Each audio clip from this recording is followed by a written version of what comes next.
Mesdames, Messieurs, chers amis téléspectateurs et internautes fidèles à ITV, mais aussi au groupe E-Media Invest, bienvenue dans cet entretien spécial.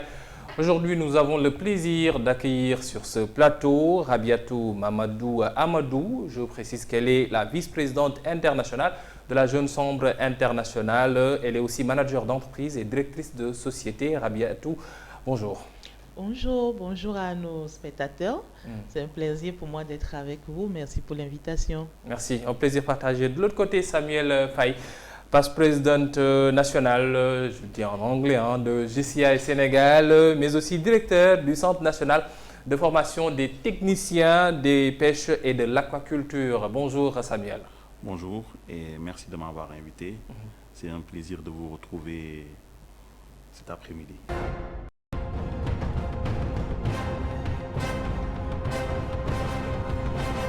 La Jeune Chambre internationale est là, la Jeune Chambre sénégalaise est aussi là. C'est un regroupement de jeunes dynamiques, engagés pour des missions, mais aussi des valeurs. Et parmi ces valeurs, il y a le leadership, mais aussi la citoyenneté active. La Jeune Chambre est dans cette lancée-là. Mais comment est-ce que ces deux piliers, Rabiatou, je vous pose la question, sont-ils essentiels pour aborder les enjeux actuels, mais surtout les enjeux politiques pour le Sénégal qui veut se développer et l'Afrique aussi qui veut émerger? Je te remercie pour la question. Il faut dire que le leadership et la citoyenneté permettent d'aborder les enjeux politiques en ce sens qu'elles constituent une valeur qui permet d'appréhender et de cerner les besoins réels de la communauté. Cela constitue ou cela permet également aux uns aux autres de connaître leurs devoirs, d'abord leurs droits, mais aussi leurs devoirs vis-à-vis de la nation afin de ne pas compromettre la souveraineté nationale. Je reviens vers vous toujours, Samuel, par rapport à ce point-là.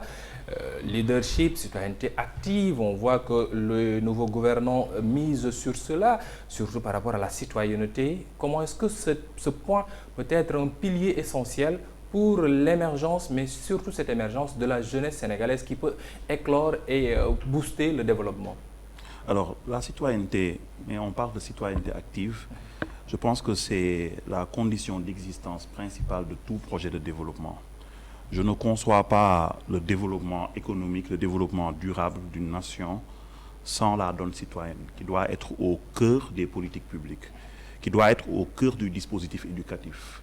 Parce que quelles que soient les conditions que l'on met en place, quels que soient les avantages, les opportunités qu'une nation offre, quand les citoyens qui y résident ne savent pas exister, ne savent pas collaborer, ne savent pas vivre avec une culture citoyenne forte, je pense que c'est toujours des opportunités qui sont là, mais qui ne sont pas réellement saisies. Donc la citoyenneté, elle est au cœur du développement. Elle se manifeste tous les jours de notre vie. Elle se manifeste à travers notre manière de travailler. Elle se manifeste à travers la manière dont nous préservons le vivre ensemble, la manière dont nous construisons une société inclusive, une société où règnent des valeurs d'harmonie, de solidarité. Donc la citoyenneté, à mon humble avis, elle est au cœur du vivre ensemble. Et nos nations africaines ont fondamentalement besoin de cette citoyenneté, mais à la GCI, on parle de citoyenneté active. Cela veut dire qu'au-delà de ces devoirs citoyens qui nous sont dévolus, la citoyenneté active pousse les jeunes à s'investir pour le devenir durable de leur communauté, en identifiant des besoins et en créant les conditions d'un changement positif dans ces différentes communautés.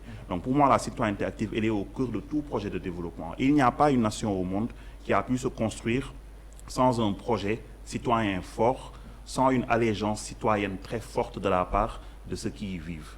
Le leadership, quand on parle de leadership, surtout dans le contexte actuel, c'est la place qu'on réserve aux jeunes au niveau des instances de décision, la place qu'on réserve aux jeunes dans le processus décisionnel, même national, au niveau des instances représentatives. La jeunesse, elle est porteuse de valeurs, elle est porteuse d'un idéal de vie, elle a une vision de ce à quoi le Sénégal doit ressembler. Elle est majoritaire, donc il est tout à fait normal que cette voix de la jeunesse soit entendue. Et les outils que la Jeune Chambre offre justement en matière de leadership permettent très tôt à ces jeunes de s'approprier pleinement leur rôle et de s'investir pour le devenir de leur communauté en y jouant un rôle utile. Cette utilité citoyenne qui a longtemps été prônée par la DCI et qui aujourd'hui, à mon humble avis, en fait l'une des plus belles organisations au monde. Une organisation qui peut donc solutionner quelques maux que le Sénégal est en train de vivre par rapport à cette jeunesse qui est à la recherche d'emploi, de développement, mais aussi d'opportunités. Rabiatou, je reviens vers vous pour parler toujours de cette expérience personnelle. Peut-être qu'il faut mettre en avant. Quelquefois, on a tendance à parler du global en oubliant le particulier, le personnel. Est-ce que vous pouvez partager avec nos téléspectateurs et internautes qui nous suivent une expérience personnelle ou bien un engagement citoyen qui a eu un impact dans la sphère politique au-delà même du Sénégal, mais de par votre militantisme au niveau international à travers la Jeune Chambre internationale? Il faut dire que la Jeune Chambre est une organisation apolitique. Et donc, réellement, je n'ai pas pris d'engagement politique en son vrai sens. Mais il faut dire que la Jeune Chambre a quand même des outils et elle a quand même des valeurs qu'elle nous incarne. Et c'est avec ces outils et ces valeurs-là que nous essayons, dans la mesure du possible, d'impacter nos communautés. Et s'il faut donner un exemple, je dirais que j'ai été présidente durant le mandat Covid. Et durant le mandat Covid, ce n'était pas évident que les élèves puissent aller normalement au cours. Et en tant que présidente et avec mon comité, nous avons pu développer un projet qui était un appui aux initiatives du gouvernement à l'époque. Et donc, certains élèves devaient aller au cours le matin, d'autres devaient aller au cours le soir. Et nous avons ciblé des établissements scolaires où nous avons pu apporter notre soutien, notre appui en termes de dons de tables, bancs, de matériel didactique. Cela a permis de dédoubler les classes et cela a permis à ce que dans certains établissements scolaires, les élèves puissent aller normalement au cours. C'est une action citoyenne que nous avons entreprise à l'époque pour apporter un appui aux initiatives du gouvernement. Les mots sont là. Je rappelle que Rabiatou Amadou, vous êtes la vice-présidente internationale de la Jeune Chambre internationale. Donc, on sous-entend que vous savez ou bien vous avez des représentations un peu partout pour savoir les mots que la jeunesse africaine est en train de vivre et comment est-ce qu'il faudrait les solutionner. C'est quoi le principal problème pour cette jeunesse africaine? On parle tout le temps de chômage, on parle tout le temps d'emploi. Est-ce le principal problème ou bien il y a d'autres mal qui sont là et qu'il faut solutionner avant de parler d'emploi et d'employabilité? Je crois que la jeunesse a également besoin d'être formée, et être formée à l'entrepreneuriat. S'il y a le problème de chômage, il faut être formé à l'entrepreneuriat. Il ne faut pas seulement dépendre du gouvernement. Il faut pouvoir prendre des initiatives, créer de l'emploi. Et ce n'est pas tout que nous apprenons sur les bancs d'école. C'est en cela que viennent des organisations comme la Jeune Chambre internationale qui prônent aujourd'hui l'entrepreneuriat. Nous étions à un moment donné dans le système citoyenneté, mais à un moment donné, après Covid, on s'est rendu compte que pour pouvoir aller impacter ou développer notre communauté, il faut qu'on s'accorde d'abord une certaine priorité et qu'on se donne des outils. Et c'est ce que l'organisation fait aujourd'hui. Donner des outils de développement aux jeunes, de développement de leadership aux jeunes, afin de leur permettre d'aller impacter leur communauté dans le développement en termes de leadership, développement en termes d'entrepreneuriat. Et la Jeune Chambre nous offre tous les outils nécessaires pour pouvoir entreprendre, être indépendant et être en mesure d'impacter nos communautés. Être indépendant, Samuel, en quoi l'éducation, je rappelle que vous êtes aussi acteur de l'éducation dans ce secteur, en quoi l'éducation peut-elle jouer un rôle important, voire même crucial, dans l'instauration d'une citoyenneté active, mais aussi d'un leadership, pas n'importe quel, mais d'un leadership responsable? J'aime bien une pensée qui dit qu'après le pain, l'éducation est le premier besoin d'un peuple. Comme je le disais tantôt, quand on regarde les nations les plus développées sur le plan économique, sur le plan technologique, sur le plan même social, ce sont des nations au sein desquelles règne une culture citoyenne très forte. Derrière le miracle asiatique, il y a une citoyenneté forte, une citoyenneté active qui a poussé ces pays d'Asie à se mettre dans une perspective de construire des nations leaders à l'échelle de l'humanité. Donc pour moi, c'est la donne essentielle. Et vous l'avez dit, l'éducation joue un rôle essentiel. L'éducation, c'est celle qu'on reçoit à l'école. L'école nous transmet un savoir-faire, et quand je parle de l'école, c'est entendu au sens large, c'est jusqu'à un niveau supérieur, et un savoir-être. Ces qualités acquises au cours du cursus académique, du cursus de formation, nous préparent à exercer un travail, nous préparent à exercer un métier, et nous préparent donc à être utiles sur le plan économique à nos communautés. Mais l'école n'est pas le seul espace d'apprentissage. La vie associative, entendue au sens large, elle peut être constituée de mouvements associatifs, de partis politiques, de groupements, d'associations religieuses. La vie associative, en général, transmet également des valeurs éducatives qui permettent de façonner l'individu, qui lui permettent de jouer un rôle central et cardinal dans sa communauté. Et en cela, il est important qu'au-delà du cadre exclusif de l'école, que nos sociétés africaines pensent et renforcent les espaces qui permettent aux jeunes, aux citoyens de manière générale, de se former, de disposer des outils qui leur permettent de pouvoir être utiles à leur communauté. C'est essentiel. Je l'ai dit, j'ai beaucoup d'amis de ma génération à la GCI. J'ai été président national en 2016, président local en 2014. J'ai beaucoup d'amis qui rendent le témoignage suivant en disant que parfois notre organisation, notre association leur a plus apporté même que les études. Parce qu'il leur a transmis des réflexes et des compétences qui ne sont pas des compétences de leur cursus académique classique. J'ai vu des juristes qui sont devenus directeurs commerciaux. J'ai vu des sociologues qui sont devenus managers d'entreprise ou chercheurs dans le domaine aurifère. Pourquoi? Parce que cette expérience associative, les valeurs qu'on transmet, les soft skills que l'on développe à travers cette immersion dans l'action associative nous sont utiles et nous permettent de pouvoir disposer d'une agilité qui nous permet de pouvoir exister dans d'autres environnements que nos milieux classiques d'existence. En cela, la vie associative, elle est très formatrice. Et je l'entends au sens large, que ce soit l'expérience politique, que ce soit l'expérience associative classique, l'expérience associative religieuse, culturelle. Nous sommes des populations jeunes. Il faut que ces environnements soient en ébullition. Parce que beaucoup d'idées qui structurent le vivre ensemble ont trouvé leurs sources et leurs origines dans ces mouvements associatifs. Le souci, quelquefois, c'est que les mouvements sont là, mais évitent de côtoyer la chose politique.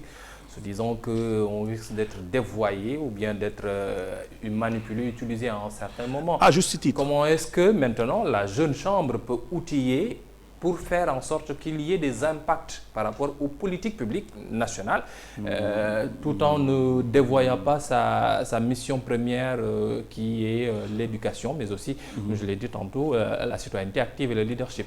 Alors, à juste titre, parce que le mouvement associatif ou certaines associations peuvent perdre de leur crédit à partir du moment où ils deviennent partisans.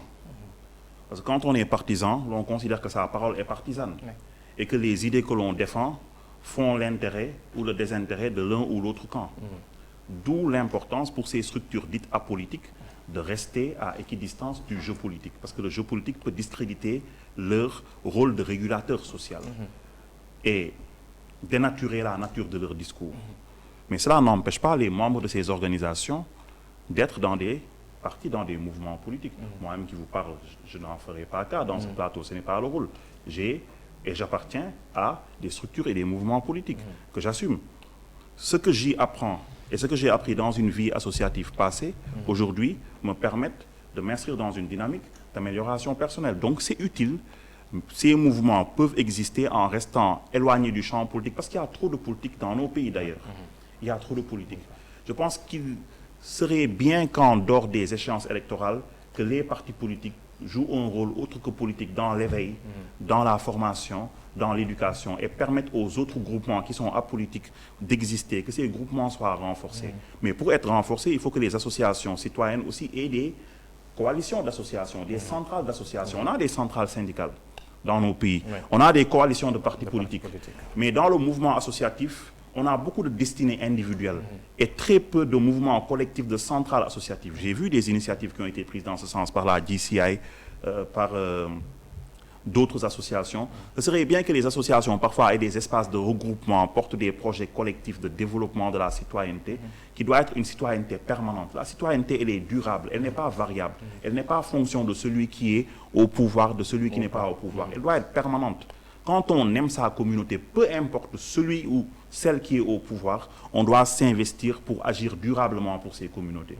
Donc la citoyenneté ne doit pas être à géométrie variable, elle doit être durable, permanente, et c'est ce qui nous permettra d'avoir de grandes nations. D'avoir de grandes nations, oui. Il faut dire que c'est une école de développement de leadership. Effectivement. Et quand on développe des leaders, c'est pour prendre des responsabilités dans la société, dans la communauté, etc.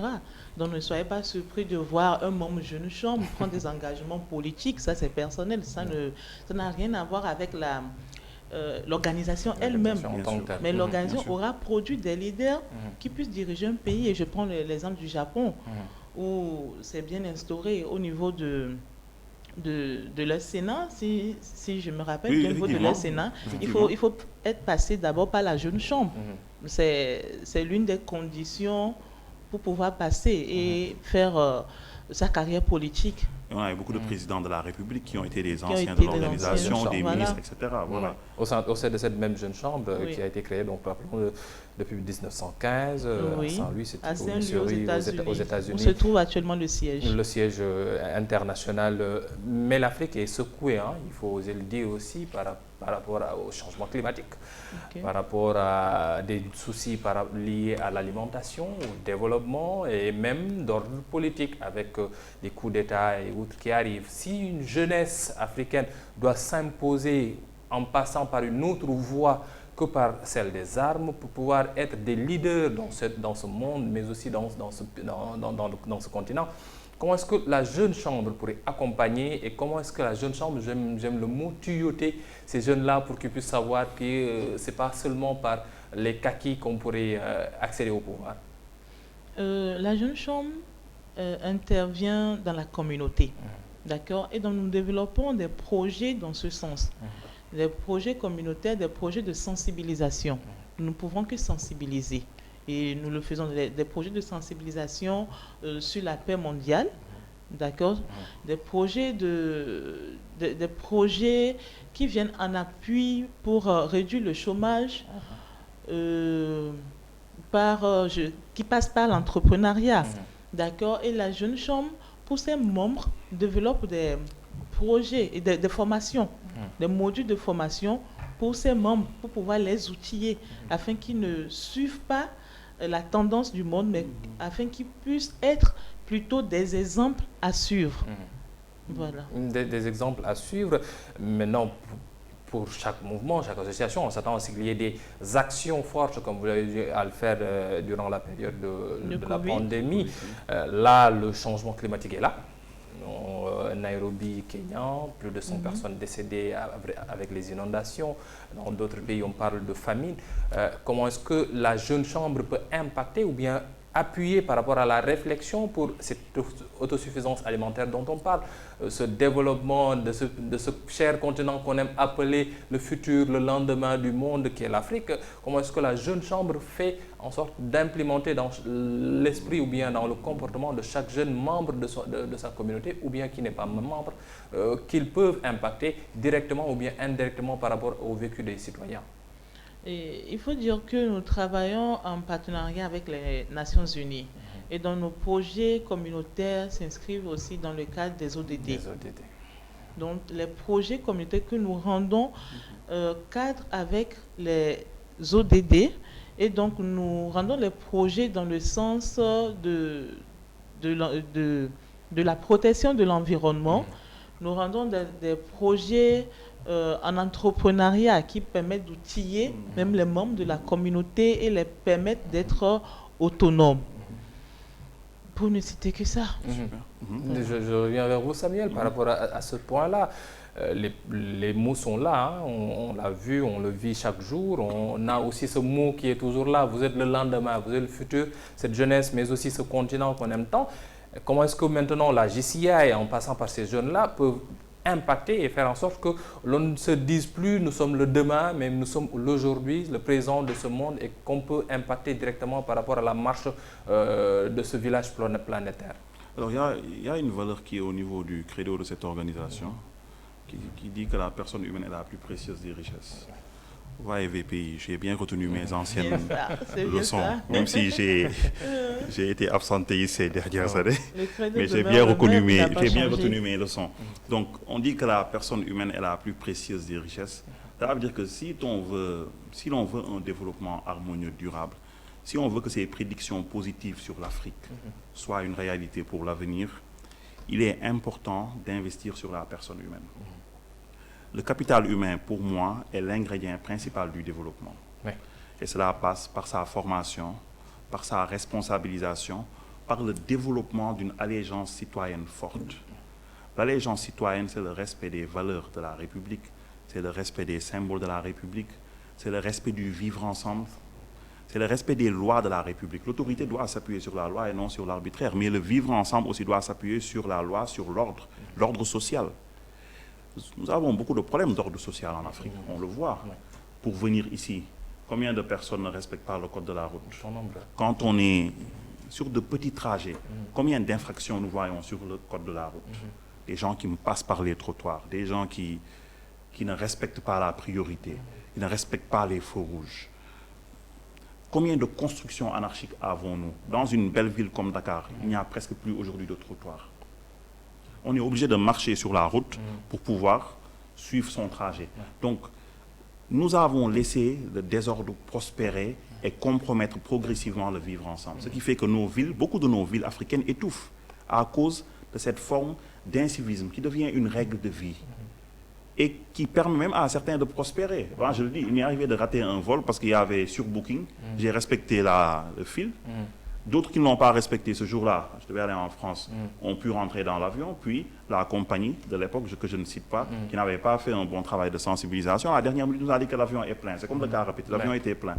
Donc on a dû attendre le lendemain. Les premiers arrivés sont les premiers servis. Les premiers arrivés parce qu'ils n'ont pas respecté la route. Moi, j'ai voulu être citoyen. Je me suis dit à l'époque, je suis Dieu ici, je respecte le fil, pas de problème. Je n'ai pas voyagé et j'ai raté une mission importante à cause de cela.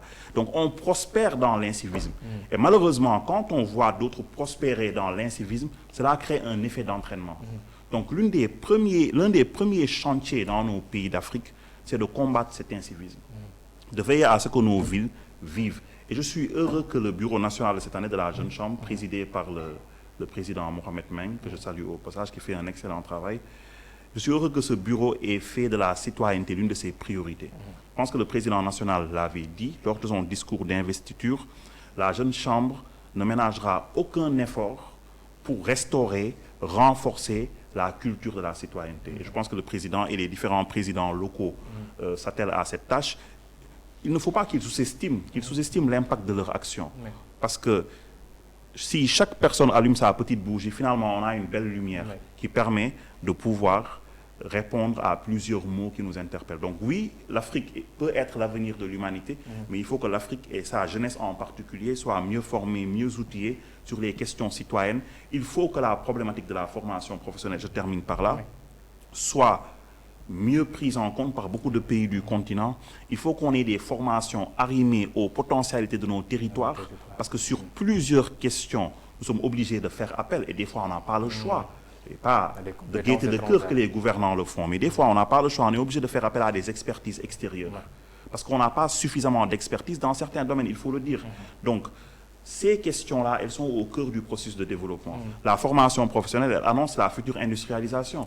Vous savez, on ne peut pas industrialiser un pays quand une machine est en panne, on est obligé d'aller appeler le voisin occidental pour qu'il vienne régler la machine, parce qu'on n'a pas les compétences techniques à côté. Donc, si on investit beaucoup, massivement dans cette formation professionnelle, dans l'éducation citoyenne, je pense que dans 5 ans, 10 ans, on commencera à voir les résultats positifs de cet investissement à l'échelle continentale. On pourra commencer à cueillir les belles fleurs de ce continent. Rabia, je termine par vous. Un dernier mot, un message, une valeur que la DCI voudrait faire en sorte que la jeunesse sénégalaise, vous êtes notre hôte, hein, même si en tant que DCI vous êtes partout chez vous, on pourrait dire ça. Quel serait ce message, cette valeur qu'il faudrait peut-être prendre en compte maintenant et commencer à travailler sur cela pour que le futur soit des plus radieux, mais qu'on commence à l'entrevoir dès maintenant? Je dirais qu'il faut dès maintenant apprendre à être autonome.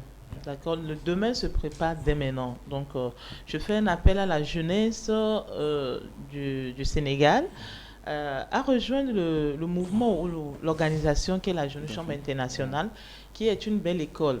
Une école qui vous donne l'opportunité d'apprendre sur le développement du leadership. Une école qui vous donne l'opportunité d'apprendre à entreprendre et qui vous donne également qui incarne en vous des valeurs de la citoyenneté. Donc, je lance un appel à cette jeunesse de pouvoir rejoindre cette école afin de se construire et d'être les citoyens, les leaders de renom ou les modèles pour la construction du Sénégal. Merci beaucoup, Rabiatou. Je précise juste que quand elle parle d'école, ce n'est pas une école de formation, mais bien un mouvement de jeunes ici présents au Sénégal, mais aussi en Afrique, au Sénégal, dirigé, comme on l'a si bien dit tantôt, par Mohamed Bang, que nous savions au passage, mais aussi nous savions le bureau de la Jeune Chambre internationale et tous ceux qui sont passés par là-bas. Samuel, c'est un plaisir de vous avoir accueilli sur ce plateau. Plaisir partagé, comme toujours. Oui. Merci pour le bon travail que vous faites dans l'éveil. Je pense que c'est une émission très utile. Et je vous souhaite une bonne continuation. Merci, merci. Merci encore Samuel Faye. Je rappelle que Samuel est directeur du Centre national de formation des techniciens des pêches et de l'aquaculture, mais aussi président national de la Jeune Chambre internationale, section Sénégal. Et aussi de l'autre côté, on avait le plaisir d'accueillir sur ce plateau Rabiatou Mamadou Amadou, manager d'entreprise, directrice de société, mais aussi vice-présidente internationale de la Jeune Chambre internationale. Mesdames et messieurs, c'est la fin donc de cet entretien. Merci à tous et à toutes de nous avoir suivis et bonne suite des programmes sur sur ITV, mais aussi sur les différentes plateformes du groupe E-Media Invest. Merci. Merci.